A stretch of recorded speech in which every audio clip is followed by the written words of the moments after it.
Eh,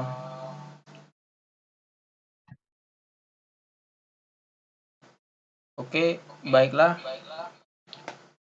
Kami dari kelompok 5 akan mendiskusikan atau mempresentasikan tugas 12 DOE.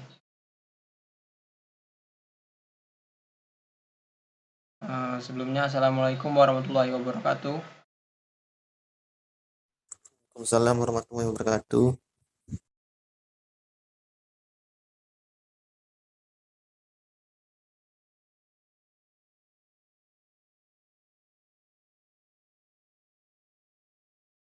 Di sini kita akan mendiskusikan tugas 12 yaitu Response Sparse Methodology atau RCM.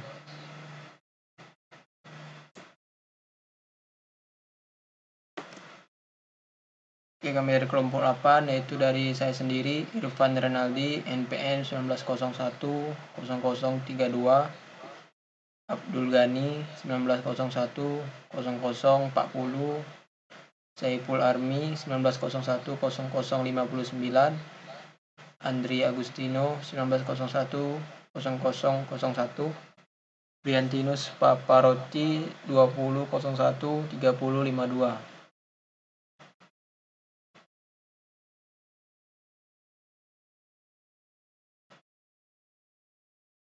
Sini ada tugas kelompok untuk persiapan UAS. Yang pertama yaitu lakukan diskusi terhadap kelompok mengenai RCM.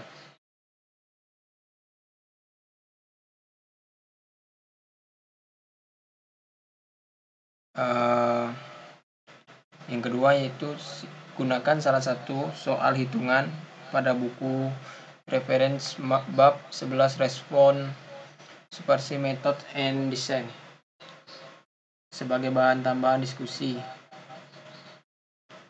Oke, baiklah langsung saja kita ke materi.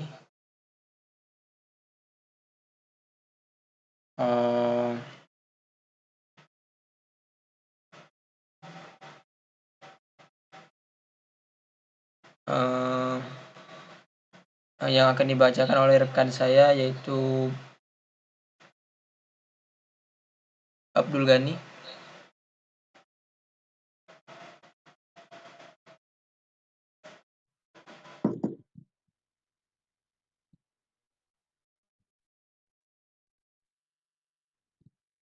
Baiklah, Assalamualaikum warahmatullahi wabarakatuh. Waalaikumsalam warahmatullahi wabarakatuh. Assalamualaikum warahmatullahi wabarakatuh. Saya akan membacakan pertama, yaitu Response Surface Methodology atau RSM. Dalam RSM, level faktor dan dapat divariasikan pada tentang kontinu. Tujuannya adalah untuk menentukan pengaturan faktor yang menghasilkan respon maksimum atau minimum, atau untuk memetakan hubungan antara respon dan pengaturan faktor pada ruang faktor yang berdekatan ini. Secara praktis, jika kita ingin mengetahui banyak tentang hubungan antara faktor dan respon, maka diperbanyak eksperimen. Oleh karena itu, desain permukaan respon jarang dilakukan dengan lebih dari 6 faktor.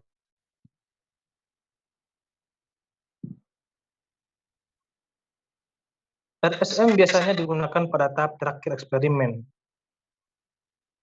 Faktor-faktor penting telah ditentukan dalam percobaan sebelumnya, dan pada tahap percobaan ini tujuannya adalah untuk mengenalkan secara rinci faktor-faktor. Biasanya kita asumsikan bahwa model linear sederhana, bahkan dengan interaksi, tidak cukup baik untuk mewakili hubungan itu. Untuk menemukan maksimum atau minimum dalam respon sebagai fungsi dari pengaturan faktor, setidaknya 3 tingkat dari setiap faktor harus digunakan.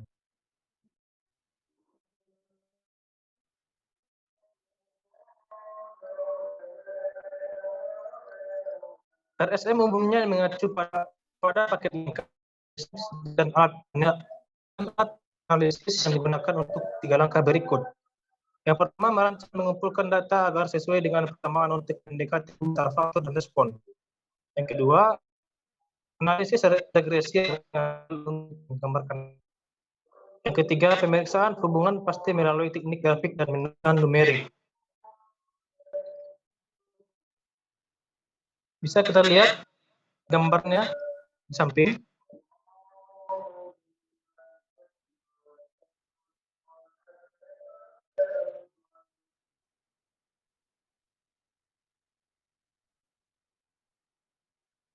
Secara matematis, RSM menampilkan pemodelan antara beberapa explanatory variable dengan satu atau lebih response variable. Metode yang dikemukakan oleh Box dan Wilson pada tahun 1991 ini didasarkan pada DOE yang sudah terlebih dahulu dikembangkan oleh Fisher. Ide utamanya adalah menentukan titik optimal pada respon variabel yang bersesuaian dengan setting level pada variabel explanatornya. Ketika model RSM ini diterapkan dalam terapan eksperimen, maka error pada data hasil eksperimen tidak akan dapat dihindari sehingga interpretasi secara statistik untuk RSM sangat melekat pada penyerapannya. RSM tidak lain sebuah model regresi linear yang memodelkan hubungan antara variabel explanatornya dan variabel respon. RSM mempunyai dua tahap pertama dalam analisisnya. Yang pertama, pemodelan regresi first order yang biasanya dinyatakan dengan persamaan linear polinomial dengan order 1. Berikut adalah contoh persamaan RSM first order dengan dua faktor. Baik, selanjutnya akan dilanjutkan oleh Bang Andri.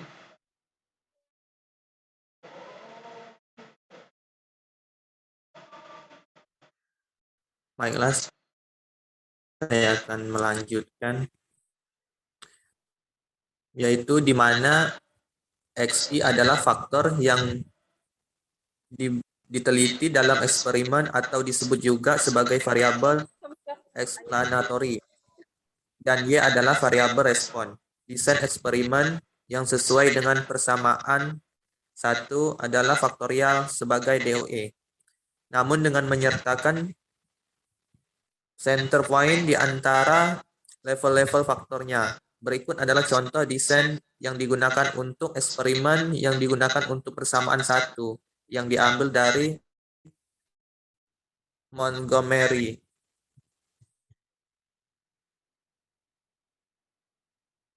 Next, Bang. Ya, dapat kita lihat sebagai tabel 1 contoh desain first order. Ketika desain eksperimen pada tabel 1 memuat titik respon optimal di antara level-level faktor yang diselidiki, maka persamaan 1 akan mengandung lack of fit, Menz, dan Montgomery. Berikutnya, langkah kedua dapat langsung diterapkan, yakni menaikkan derajat polinomial persamaan 1 menjadi second order atau derajat 2 dengan contoh persamaan 2 faktor sebagai berikut. Dapat kita lihat teman-teman yang di bawah itu. Next, Bang.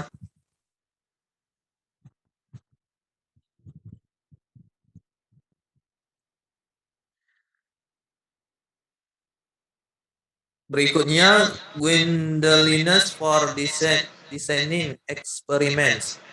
Yang pertama, pengenalan dan pernyataan masalah pra-eksperimental.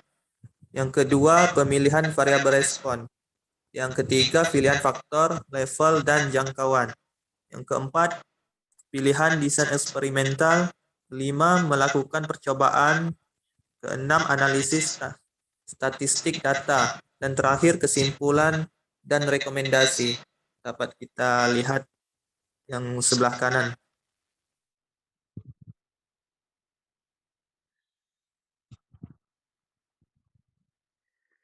Baik, saya akan melanjutkan. Di sini ada gambar controllable factor. Yang pertama, input menuju proses. Ada X1 menuju proses, X2 dan XP. Terus uncontrollable factor Z1 ke proses Z2 dan Z key, lalu menuju output Y.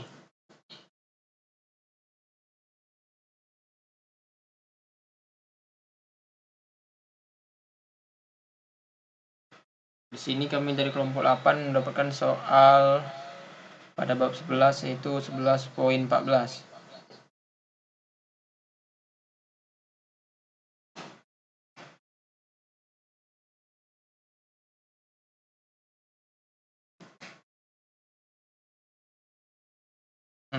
Gunakan salah satu hitungan pada buku referensi bab 11 yaitu response first method and design sebagai bahan tambahan diskusi.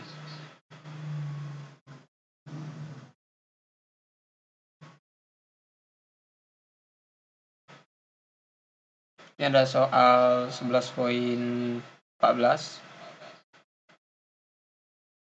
Yang ini masih dalam bahasa Inggris, teman-teman. Ini ada tabel V11.7. Ini udah ditranslate. Desain komposit sentral dijalankan dalam proses deposisi uap kimia, menghasilkan data eksperimen yang ditunjukkan pada tabel V11.7. 4 unit percobaan diproses secara bersamaan pada setiap menjalankan desain. Dan tanggapan adalah rata-rata dan varian ketebalan dihitung di 4 unit. Soal yang A, sesuaikan model dengan respon rata-rata analisis residunya. Yang B, sesuaikan model dengan respon varians analisis residunya. Yang C, pasangkan model ke in S2. Apakah model ini lebih unggul dari yang Anda temukan sebagian?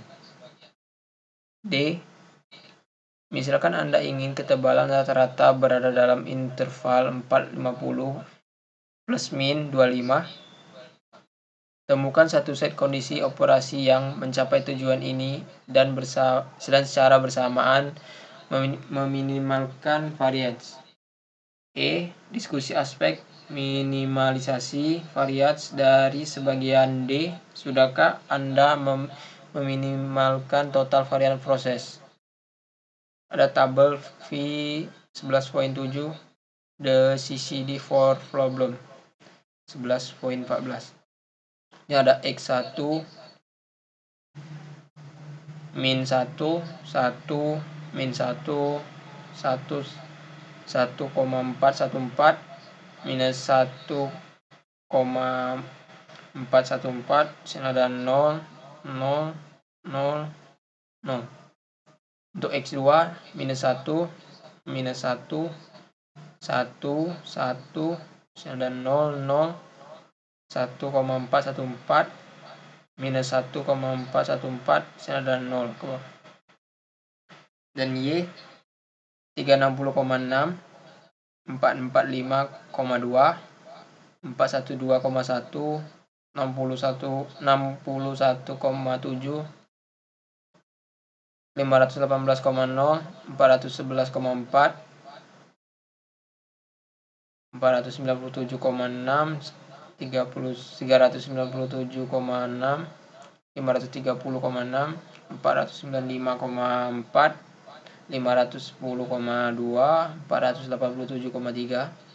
Ini ada S pangkat 2 6,689 14,230 7,088 8,586 13,130 6,644 7,649 11,740 7,836 9,306 7,956 9,127. Lanjut. Ini ada penjelasan dari soal. Desain komposit sentral dijalankan dalam proses deposisi uap kimia. Menghasilkan data percobaan yang ditunjukkan di bawah ini.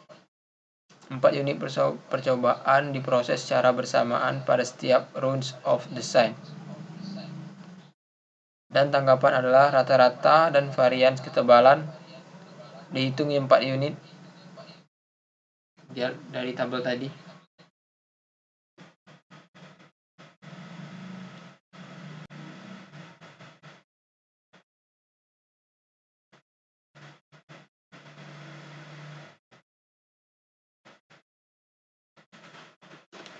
Di sini ada soal yang A. Sesuaikan model dengan respon rata-rata. Analisis residunya. Ada ANOVA for response quadratic model. Ini ada untuk modelnya di sini. Source model 4, terus Sun of Squash 47644,26. Ini ada DF-nya 5. Terus main square 9528,85. Terus F value-nya ada 16,12. Untuk F-nya 0,0020. Itu signifikan. Untuk residualnya di sini 3546,83, di F-nya ada 6. Terus mains-nya ada 591,14.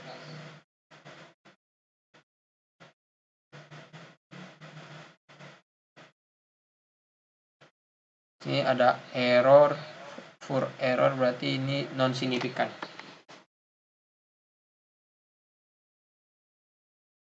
Lanjut untuk hasil residunya. Ini ada interval 50,588.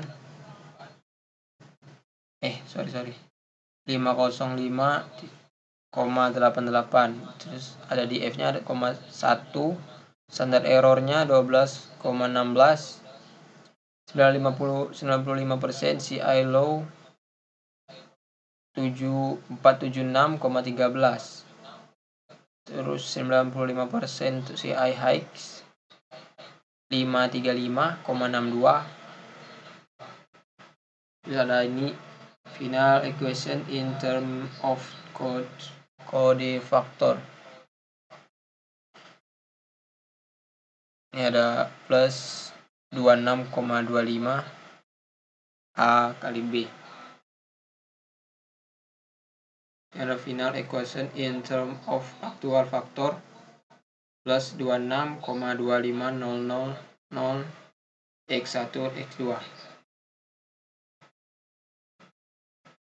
Ini ada normal plot of residual dan residual vs predicted. Ini ada pada titik residunya berdekatan mengikuti garis lurus. Itu penjelasannya penyimpangan sederhana dari normalitas dapat diamati pada float normal residual.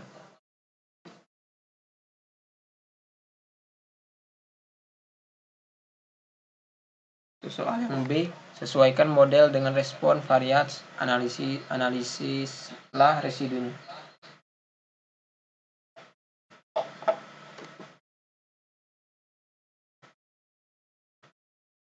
Ini bisa kita lihat pada tabelnya. Untuk yang model di sini adalah signifikan.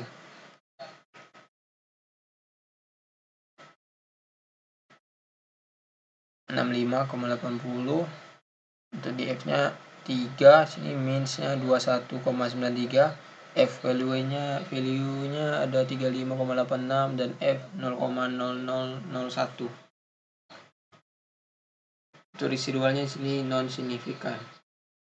Karena for error totalnya 70,69, di F-nya 11.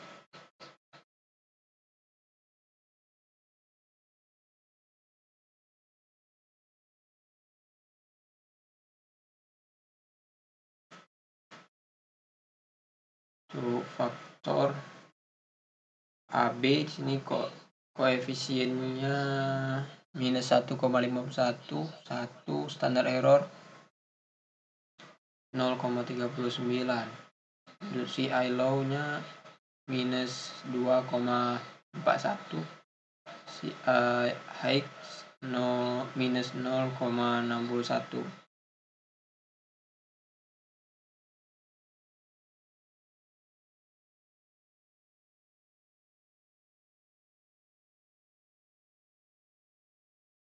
Ada normal float and residual.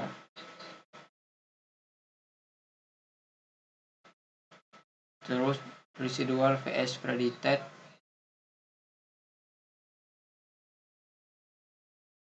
Pada grafik normal float residualnya ini titik residunya ada dua yang tidak berdekatan dan yang lainnya semuanya mengikuti garis lurus. Untuk residual vs predicted ini titiknya tidak sama. Pada plot sisa tidak dapat diterima. Sebuah transformasi harus dipertimbangkan. Jika tidak berhasil di mengoreksi plot sisa, penyelidikan lebih lanjut ke dalam dua poin tampaknya tidak biasa harus dilakukan. C. Pasangkan model ke ins S pangkat 2. Apakah model ini lebih unggul dari yang Anda temukan sebagian?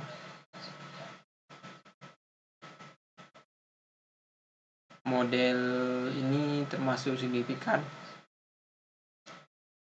Ada AB-nya ini 0,079, 1, mains-nya 0,079, p-value-nya 13,04, f 0,0069. Untuk residualnya ini non signifikan. Flux of fit ini 0,2024, 5, minusnya 4,887 E minus 003, F value-nya 0,61, F 0,7093.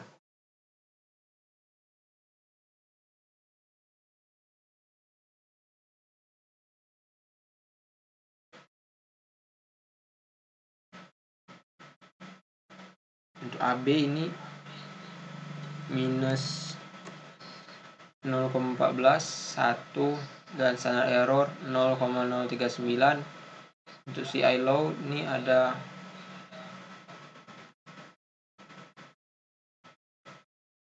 minus 0,23, CI high ini minus 0,051. Terus selanjutnya ini normal float of residual.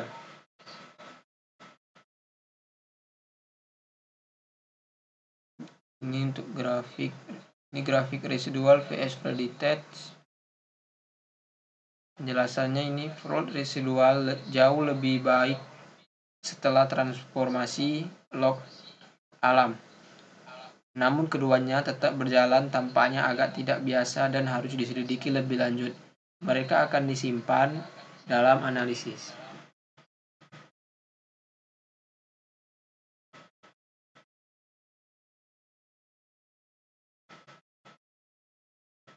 D. Untuk soal D, misalkan Anda ingin ketebalan rata-rata berada dalam interval 450 plus minus 25. Temukan satu set kondisi operasi yang mencapai tujuan ini dan secara bersamaan meminimalkan varians. Setelah overall float,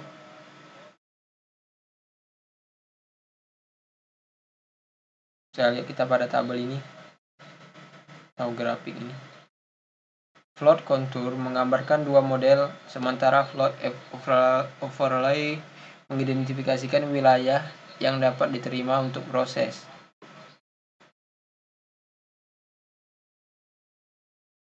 E. Diskusikan aspek minimalisasi varias dari bagian D.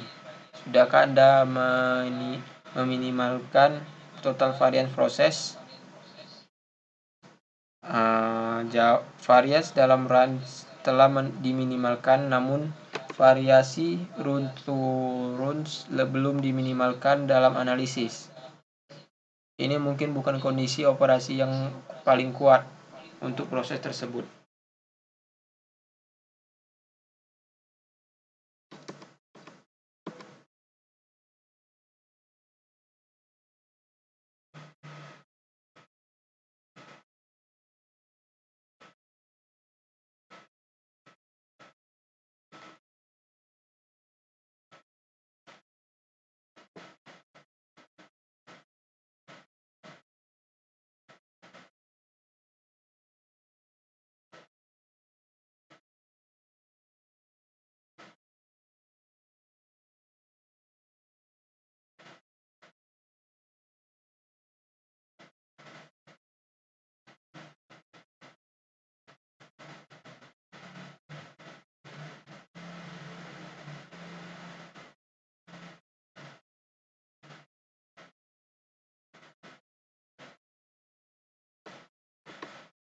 Oke, baiklah, itulah diskusi dari kami kelompok 8 mengenai tugas 12 respon surface metodologi atau RCM atau RSM.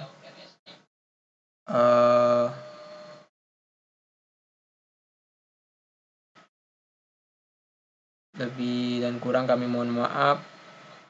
Saya akhiri, wassalamualaikum warahmatullahi wabarakatuh. Waalaikumsalam warahmatullahi wabarakatuh.